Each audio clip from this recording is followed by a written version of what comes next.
Hi, everybody. Welcome to the Tuesday Night Music Show. I am joining you from 1955, the I Love Lucy set. Mhm. But the rest of them are here in 2024. Whenever you happen to be watching the show, might be 2026, depending on when it gets uploaded. And tonight we're going to talk about ballads, slow songs. What are cool ones? When to play them? Which ones to play? All that kind of neat stuff. But first of all, I wanted to talk about something else. And it's more of a conversation with Jay than anything else, but y'all can listen in. John, too. Well, Eric, everybody, Damon. I did a deep dive on something that I did on Record Roundup a while back. And it was really impressive, and I wanted to share some of the facts with you. We were talking about that Genesis self-titled album from 1983. Remember that? Love it. Did you know, and I didn't know this, did you know that they pulled a Beatles Let It Be with that one, where they came into the studio with nothing and wrote the songs in the studio? No. They had nothing. They were just jamming and came up with things. It was really neat. I watched a little documentary on it too. Oh, nice. Very cool. So Phil would come up with a drum thing, and Tony would come up with, a melody on the keys, and Rutherford would come up with, some guitar stuff. And that's how all of that stuff happened. And I thought that was really interesting. Now that I'm back here in the 50s with you, I totally can understand. Are you feeling it? You're I am feeling it now. too? I Yes. wasn't before, and I said, is it because of his location, maybe? I have this cool new white light effect. I don't know if you guys Yeah, know. it looks You're back great. here. It's Babaloo. white light on white light. White really and awesome. gray, and the white and the gray is awesome because it's I think so. So gray and white.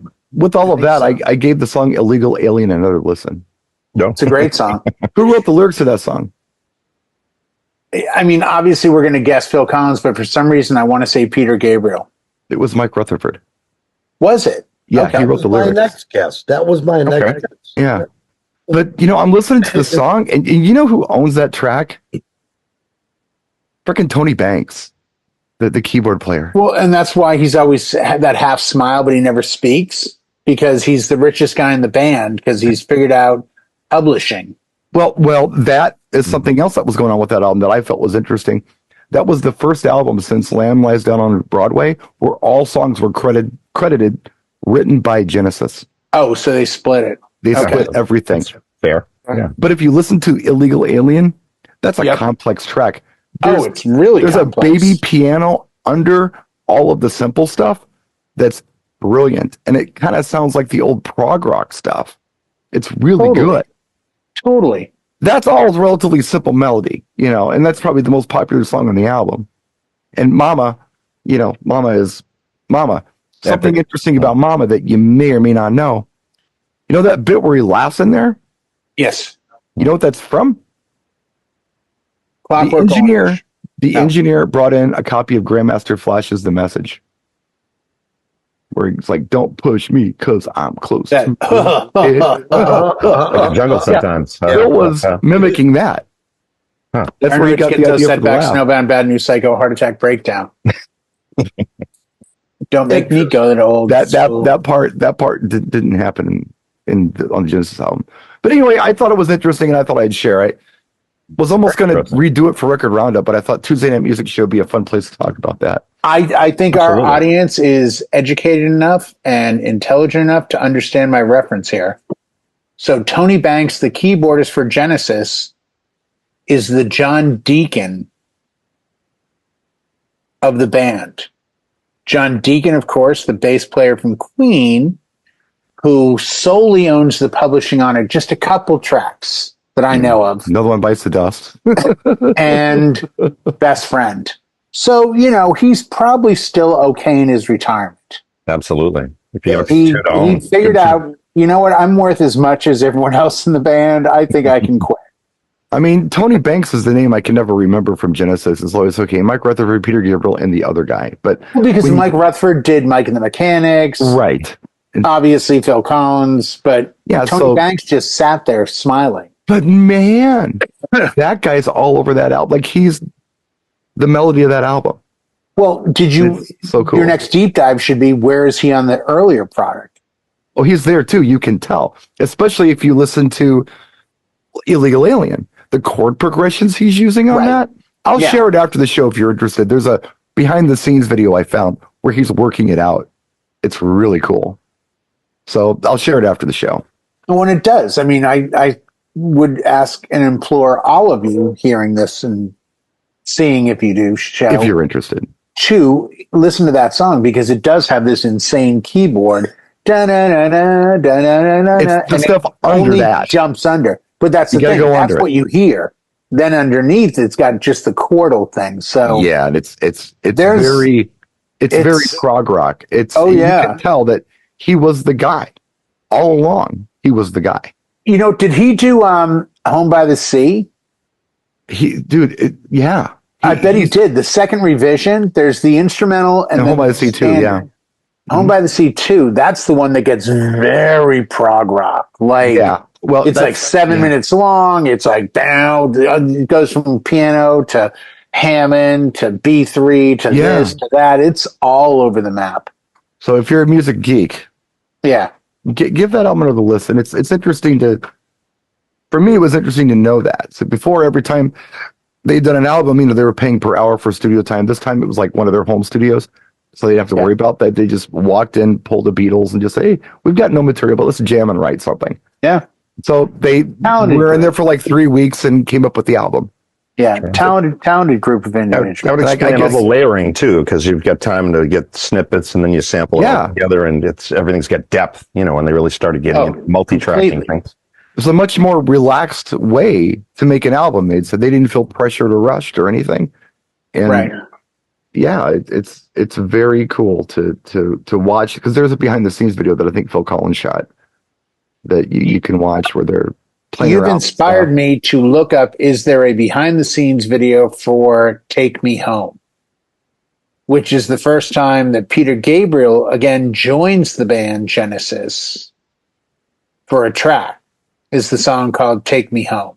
And they were saying how Abracab was their best-selling album to the date, and between Abracab and the Genesis self-titled album, they did solo projects, and they also toured as Genesis with Peter Gabriel for a benefit for a foundation that he's involved with that I saw a show for in the 90s. But they've been... Wait, you saw the three guys plus Peter Gabriel on a tour? It was between Abracab and the self-titled album. They did that tour for a foundation that Peter Gabriel... Oh, so pre-Peter Gabriel So. Way before So. Yeah. They were working... They've always worked together, but on the down low. Because I would pay extravagant money to have seen the 80s Genesis with Peter Gabriel.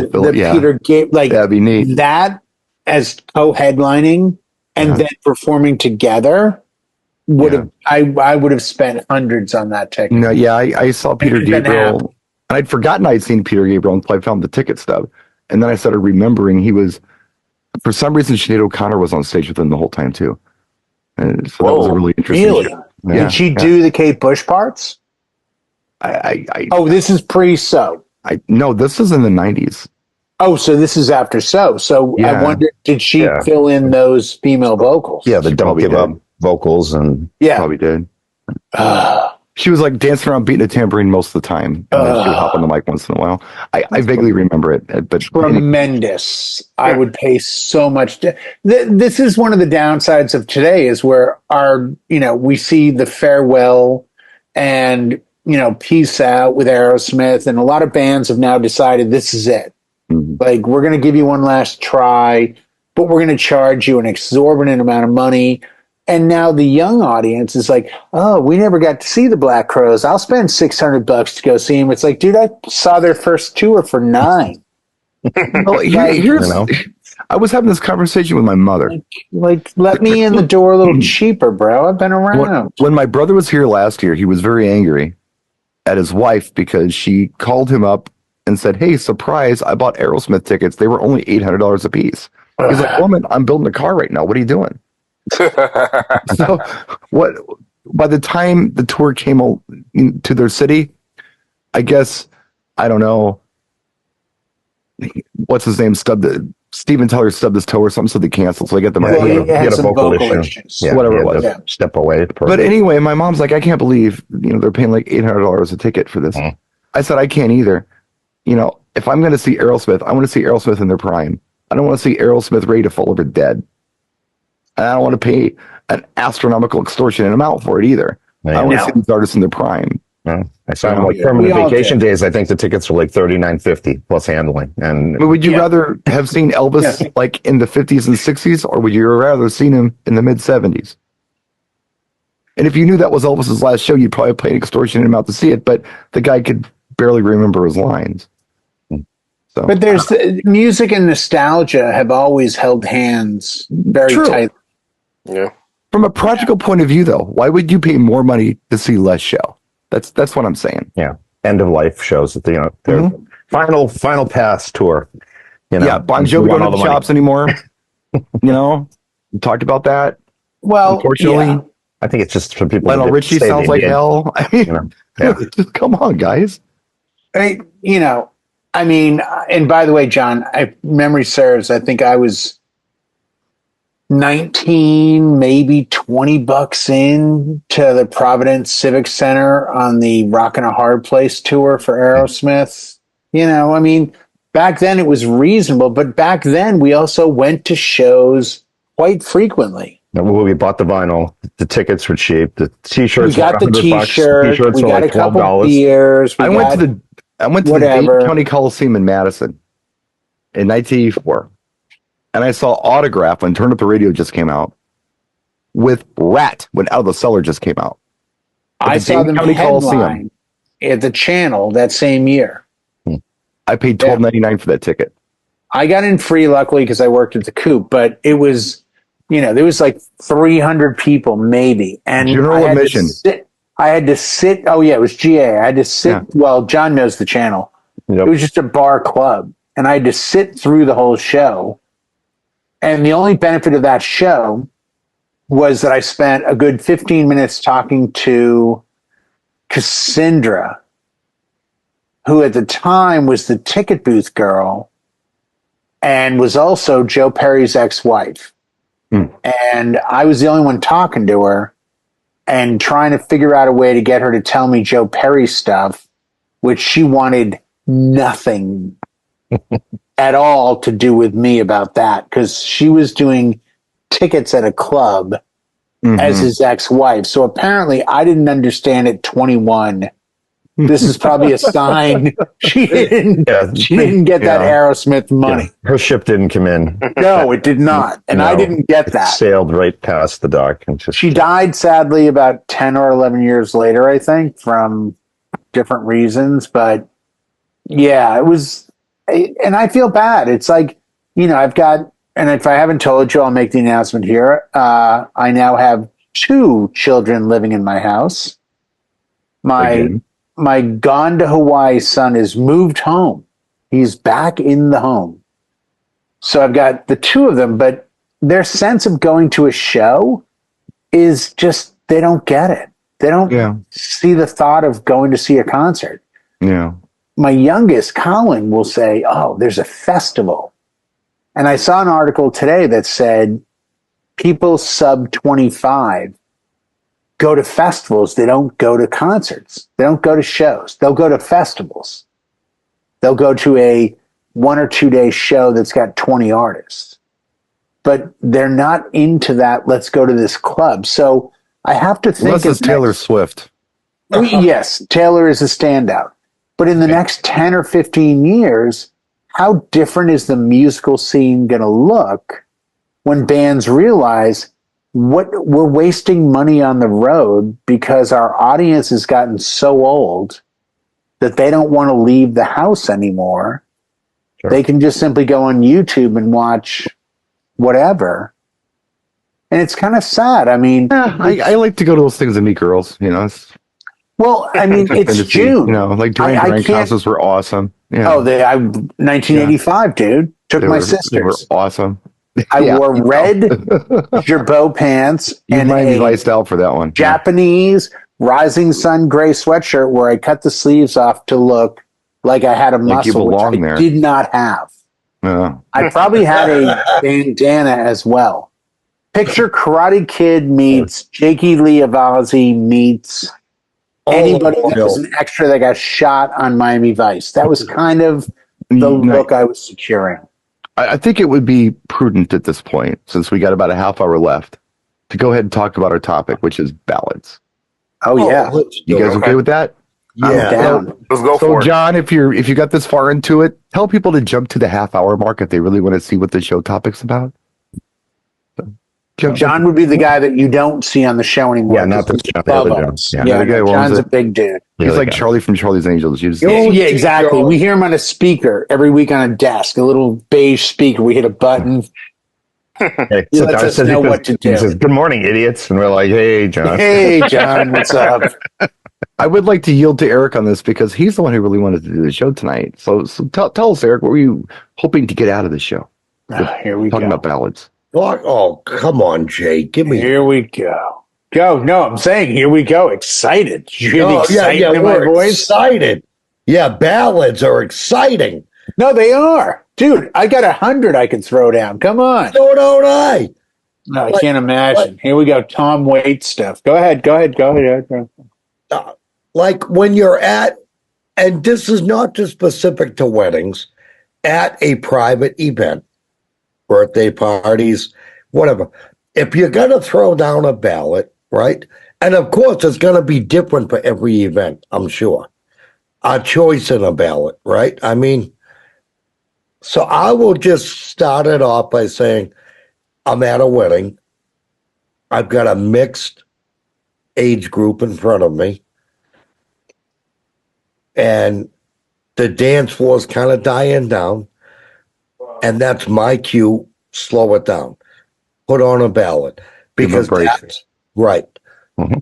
And I think that's all of our cues, actually. You know, it's just, and I sometimes I feel like if you're at a wedding or a private gig, the ballads usually will pack the floor rather than a fast song sometimes. A lot of times. The right one will, yeah. Right. And it's just, and it's not anything you're doing. It's just the way, okay, I'd rather go up and slow dance than fast dance, you know? Right. So, all right. So I'll start it. I'm at a wedding. Dance floor is kind of dying down. Slow it down. What am I going to play? Again, it depends on the age group in front of me. Yeah. Right? That's the determining factor. That's the thing. What's in front of you? And well, you know what? You could throw down this song, and I don't care who's in front of you. It's gonna do well. What a Wonderful World. Yeah, it's an easy one. I knows it. Right. Yep. There you go. No matter what the age group is in front of you at that point. Unchained Melody by the Righteous Brothers. There you go. One's hit or miss. Yep. That's hit or miss. But I find it to always work.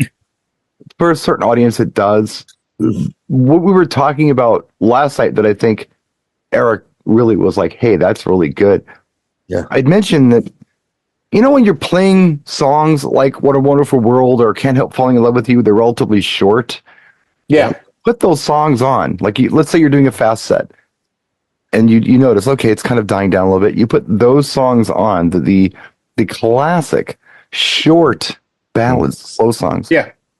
Throw on What a Wonderful World or Can't Help Falling in Love with You by Elvis Presley. And you will get some people dancing, but you also see these 1,000-year-old people trying as hard as they can to make their way to the dance floor.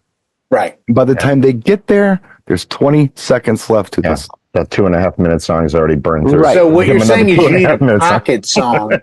When you see that response, you need a second track. Yes. May I suggest Etta James, At Last. At Last. That one's good. I was going to say Patsy Cline's Crazy. I think on the same palette. Same palette. All good if our audience is in their 60s or you have someone struggling to get to the floor. These are the throwback ones that the younger kids be like, what is this? Unless their parents played. If you need to go in the last 10 years, I got to be blunt. We got to go country. We got to go Tennessee whiskey. See, it just hits. Yeah. It just hits. I was suggesting last night that I don't like playing those types of songs. Brian does not play Tennessee Whiskey. Brian is in events that people go, "Where's Tom Waite? Is he playing tonight?" No, Brian Red is here. Oh, okay. We'll still hang out. That's cool. For some reason, and I argue with Brian Jay hates the about normal. I argue with Jay about lyrics a lot. I don't care about lyrics. Jay cares about lyrics. But I do care about lyrics. When it comes to slow songs, I very much care about lyrics. Absolutely. And I feel like that Tennessee Whiskey isn't the most romantic song ever. But you know what? If I need a slow country song that's relatively contemporary, my recent go-to has been Beautiful Crazy. That's a really nice country song, and it's relatively new, and it seems very wedding appropriate. In fact, I've had people request that for their first dance. I've never had anybody say Tennessee Whiskey is our first dance, but they have said Beautiful Crazy. I've had a couple over time, like anything else. And by the way, I do need to point out that now that Brian is getting serious, he's getting the one-piece bang coming down. Now he's got two of them. Okay. That's a little more psychotic, but just the one thing I was like, you like that? Much respect. Much respect. I'll put it back. No, much respect. Not all of us are gifted with as much hair as you have left. If it looked good with if someone said to me, what I have, leave me alone. If someone says to me tomorrow, John's not picking on me and he's got a head of hair. What's the best or most moving love song you could play at any time, anywhere, at any event? I got to be honest. No, this will sound crazy. And I said that because if you haven't seen Mr. BSR's videos on what not to say on the microphone, to be honest, ladies and gentlemen, you need to check this series out because it is very good. I didn't say don't say them. I just said don't say it repetitively. That's all. Okay. Comma. Hit me. Billy, Vera, and the Beatles. At this moment. At this moment is probably one of, if not in the top 3 best songs that I could think of to play anywhere. If someone said, play the best love song you have. But isn't that I Miss You breakup kind of song? But it's not, but see, again, even though I'm gone lyrics, I think it's just the message, the melody. Yeah. I mean, there's a generation where I'm from that Thank You by Led Zeppelin is the most beautiful love song of all time. And if you listen to the lyrics, it really is. I mean, it genuinely is like, oh my God, this is like gut wrenching. But yet so is Randy Travis, Forever and Ever, Amen. But it's a little quick for a love song. It's not a slow, it's not a ballad. It's a little peppy. No, that's the thing. It's a nice song. Yeah. The message is there. Yeah, it is. It's like, what do you need at the end of the day to say, this is it? I remember, oh boy, this goes back probably about 15, 20 years. I was booked for an event and I got this list of songs they want. It was a wedding. This was back when I was still using what were they called? The Black Widow lasers from ADJ. I mean, it was a long time ago. The battery operated red ones. It was that long ago. So it might have been 30 years ago. Lights. I don't know. I'm sorry. They were fun. They were tons of fun. They kept the kids entertained. But I remember that I got the list of music they wanted for the event, and it was all beautiful songs, but they were all breakup songs. It was Time After Time, Cyndi Lauper. It was Careless Whisper, Wham. It was that stuff. I'm like, these are great songs, but they're not very wedding centric. So I remember calling the client and saying, you realize that these are all breakup songs? And they laughed. They go, yeah, but we just love those songs. Cool. Then I have no problem with it. Oh, there you go. It's like you've heard. Have you ever listened to all of these depressing songs that you picked? No. Well, they're not even depressing. They're the kind of they're teenage slow dance songs. They're songs that you would hear at the high school dance back when we were young. Yeah. Or at the whatever. Yeah. Today there's not a lot of ballads, fresh ballads that pop up on the radio unless they're country. Back in our day, I mean, all cylinders. You could get them in R&B, you could get them in rock, you could get them like Heaven, Bryan Adams, or you'd have Always from Bon Jovi. Like there were rockers doing, slow jams for our folk. Whatever power ballads. Power ballads. Yep. Open Arms Journey. Might be a guitar solo before it's over. I remember You. Oh, that's a little. Hey, got to throw That's it a on the little list. fast. Yeah. I Remember You by Skid Row. I think every rose has. Its I guess, yeah, I guess that's a power ballad. Yeah, yeah, Sweet you're Home. right. You're right. Home Yeah. Sweet Home Home. Sweet Home. Home Sweet Home. Yeah, that'll That set was off a the fire big and one for a suppression while, because they'll be wasn't it? going. They'll all have the lighters lit, and That was a power sprinklers will ballad, go though. off. It was a power That ballad. packed the Well, dance floor at a one- school dance. Yeah. 1 in a Million, you, Larry Graham. Well, now we're on the R&B Oh, side. it's been so long. We used I to know, play but that When We is Get a Married, Larry classic. Graham, a lot. That is a classic right Yeah, there. it is. 1 in a Million, you. I mean, the words, everything about it, it's love from start to finish. Well, we Well- went that '90s period. We went through like what was it? God, I'm gonna My mess it Eyes up. Adored You, Frankie Secret Valli. Garden, Kevin says. Oh, that was a great one. Secret Kindly, Garden, I love, yes. truly, deeply. Yeah, Truly, those guys. madly, deeply, yes. Yes, that one was a love Yeah. song. Then you Savage had Casey Garden. and There we go. JoJo, Savage All My Garden. Life. Thank you. Yeah. No, All My Life. Yep. You love songs were a little different. Whereas the '80s, they were the like boy meets girl, girl leaves, boy's depressed, and it goes where it goes. Well, Kevin in the comment section mentioned My Eyes Adored You, Frankie Valli, which is funny because when I was a kid, I thought that he was singing Miles to Georgia. And the only reference I had to Georgia was Midnight Train to Georgia and Ray Charles doing Georgia on My Mind. So I thought Georgia was the saddest place in the world. I guess Yeah. everyone wants Every to get song to about Georgia. Georgia was really sad. That's it. You only go at midnight on a train. Only go. Yeah. And apparently, Nobody's we're not happy going to in get this into it place. on the show, Stay but away from Georgia. apparently, me and Gladys are not getting along right now. From Gladys and I are not friends either. No. Yeah. No. Apparently, Gladys is Gladys blew taking with the me whole in the 80s. whoop whoop. Another and just show. Another show. Ruined it That's for another us. show. That's a different show. Let me ask you this. But another great love song is Here and Now, Luther Vandross. Yeah. Oh, No, fantastic. Stay totally. That's Luther was cranking Well, them but out for a minute. And that's very let me wedding ask you: appropriate. is Dance with My Father a love song by Luther? I think it is. That's very wedding But specific. it's a though, right? different. But see, John, that's the It's a thing. different It's like vibe. where do you Butterfly draw the kisses. line? It's like, Oh yeah. And I'm going to say this because it's yesterday. I had the joy of spending the day with my beautiful wife, and yesterday was my wedding anniversary of 24 years. I've been married. Well, congratulations. Congratulations. Thank you. And I will never forget the fact that I had some control over the music. And the very last song of the night that ended our wedding was a song called Home Tonight by Aerosmith, which to me is a love song. It's about, I'll be home tonight and we're together and we're leaving. But yet you could argue like, no, it's not a love song. That's this, that's that. I think it's all in how it hits you. And I think the beauty of love songs tend to be, how do you associate a memory? Sorry, Brian, with the song. here's Did you dating somebody in high school and you heard Allison by Elvis triggers. Costello? yeah, it's triggers.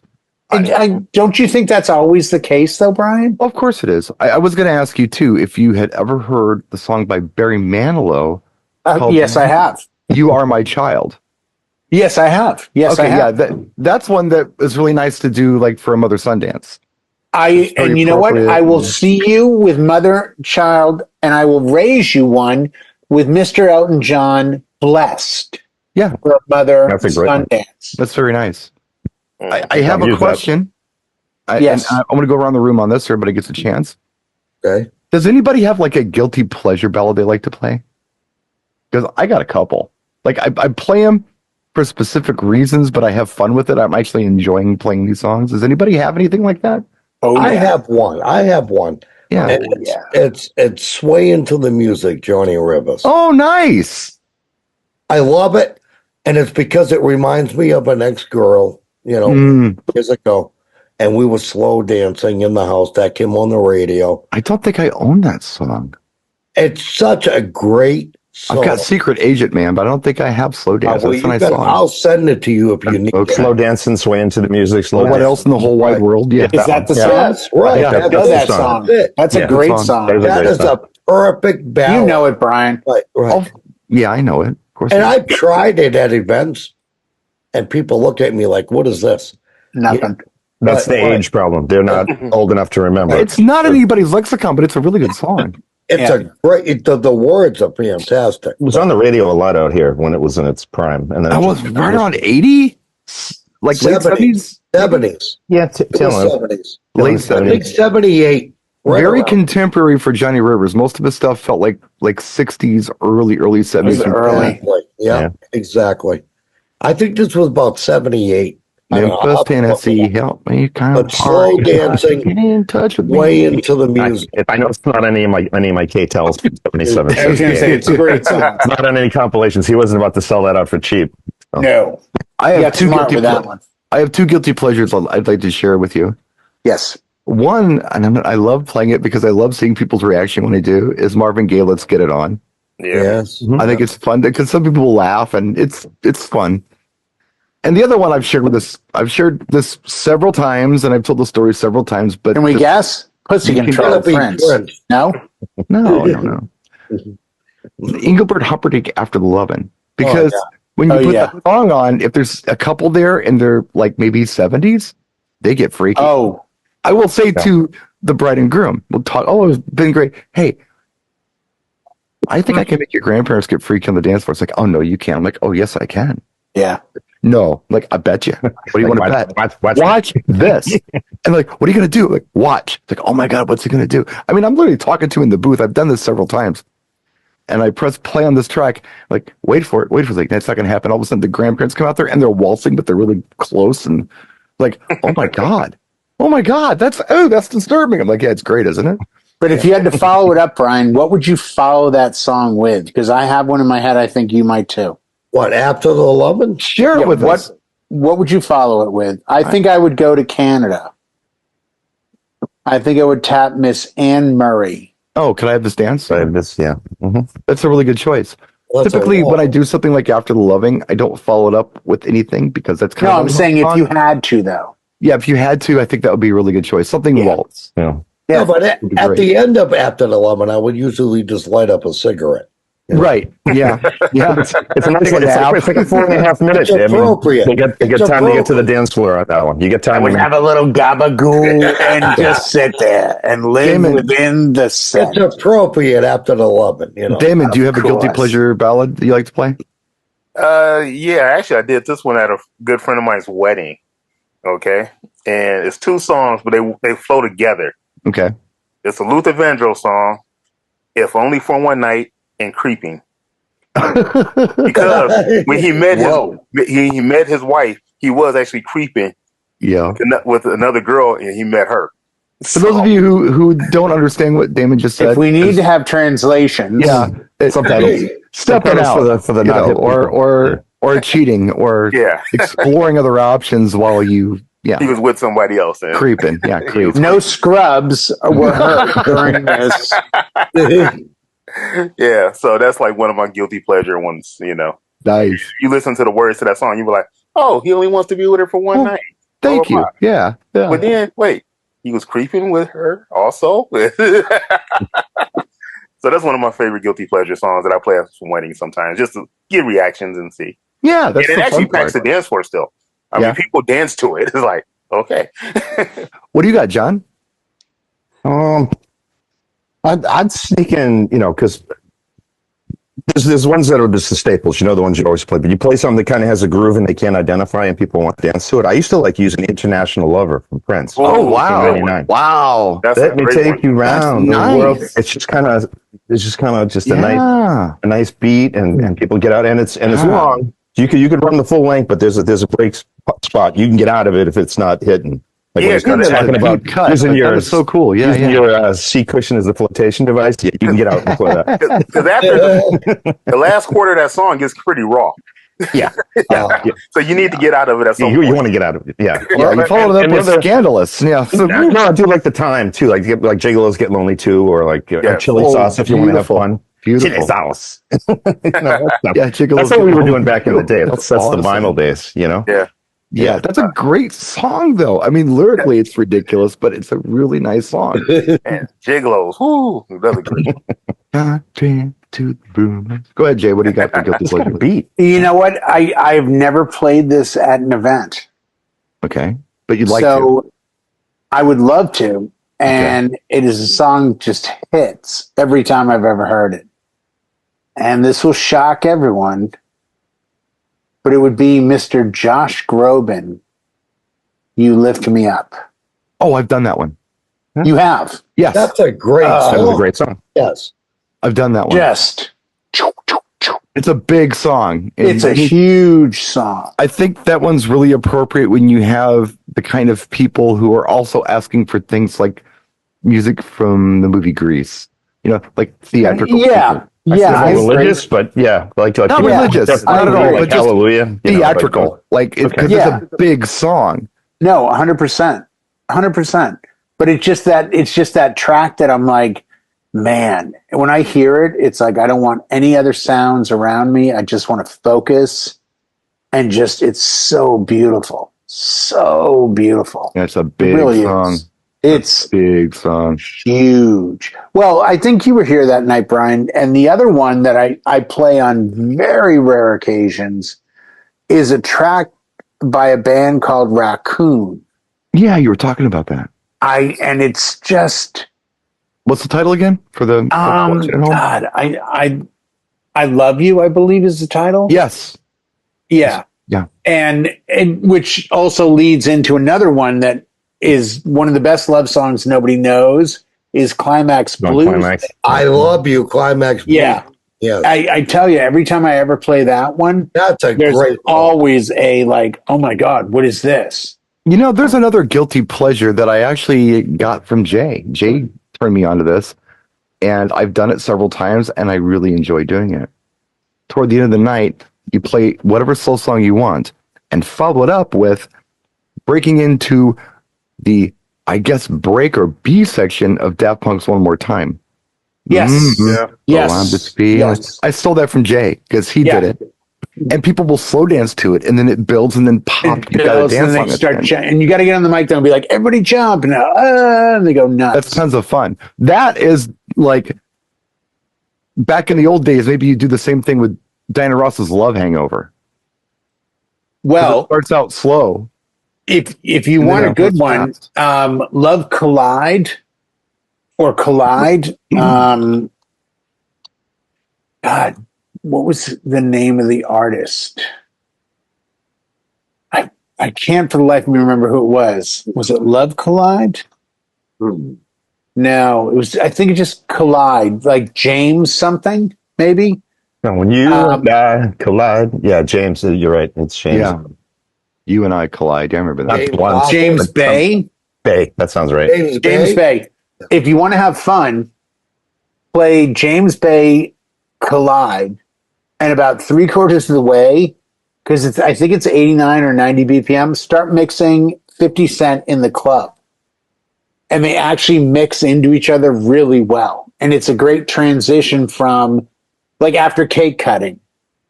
Play a slow song, just to keep the older crowd there because they're like, oh, this sounds like a song we can dance to. Because we all know older people will dance to anything with a good beat. The younger people are like, oh, I think I know this song. Oh, I'll dance. Yeah, it's And like then- every reggaeton song has the same beat, but you got to play the right reggaeton song or they won't dance. Exactly. Yeah. And that's why I play Gasolina. Thank you, everybody. Good night. Boom, chip, boom, chip, boom, chip, Oh, I boom. love that beat. Yeah. Been the same Yeah. beat since 19. But yeah, try 97. Collide by James Bay into 50 Cent in the club. And it's a great transition up where you're suddenly like, it's a love song. No, now we're in the club. Just little 2 cents advice. Now I'm going to throw something in here that, see, Jay likes the ballads to be lyrically loved, right? I Yeah. do too. Okay, all right. So here's one, and when I say the guy's name, you're all going to say the song that I'm not thinking about, Dan Hill. Okay. Sometimes when we touch is what you're thinking about, right? I'll Yeah. tell you, that's a little. Right out of the gate. That's right up there with "You Light Up My Life." Yeah. Yeah. All right. Yeah. But that's not Am I the- the only one that hears Shannon suddenly in the back of my head by No, Michael That's Murphy? their jam. Don't be Long hating No, on hold that. on, that's- hold on. Yeah, who's Shannon? That's Henry Gross. Sorry. That's Henry not Gross. that's not the song I was thinking about. Okay. Dan Hill, though. You know. It was a song he did in '87 called "Never Thought." Hmm. Of that, if you listen to the lyrics, that is a love song, dude. all day long. I have to look that up. Eric is Play our it hidden up. Oh, I gem just when it did. comes to Wikipedia deep dives. says Eric, his mother, Oh, here we and go. the artist are the only three that know this. And the track. occupants in his Okay. car are the only ones that know. 87, you all should know this song. It's called Dude, how many of us were tying bodies down to bricks in '87? Oh, I give up. I give It up. was different. There were bricks in '87. Play it No after respect, the no An show. respect. IROC, '87. There was an IROC one time with the T-tops off. It was a beautiful sunset. Her name was Monique. Now I know why tigers eat their young. And why we can't have nice things. This is why we can't have night. Play it after the show. I guarantee you, everyone in this room will know this song once you start playing it. After the show, play it. We'll play it. Never thought, Dan. Never thought. Never thought Dan Hill. We're playing it before we do the illegal alien thing. That And I we should could probably love. wrap the we should wrap the show. We are an hour. Yeah, put a fork in it. Let's get out of here. I need a cigarette. Bravo. We'll see you next week, folks. Thank you for watching. Thank you for tuning in as always. And don't forget to check out our sponsor, DJ Event Planner. Have a look at them and our other sponsors in the